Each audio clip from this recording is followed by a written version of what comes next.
Hi everyone, in front of me I've got Realme 16 Pro and let me share with you how to change the ringtone on this device.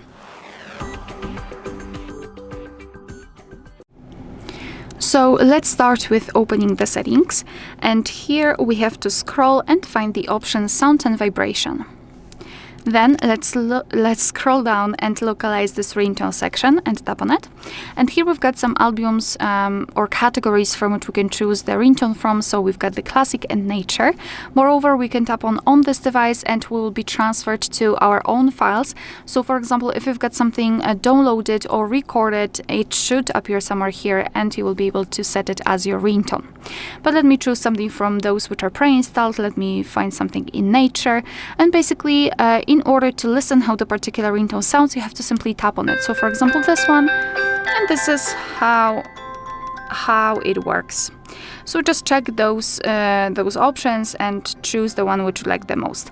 So for example, I'd like to set this one. So just make sure that the option I'd like to use is marked, like here, and go back.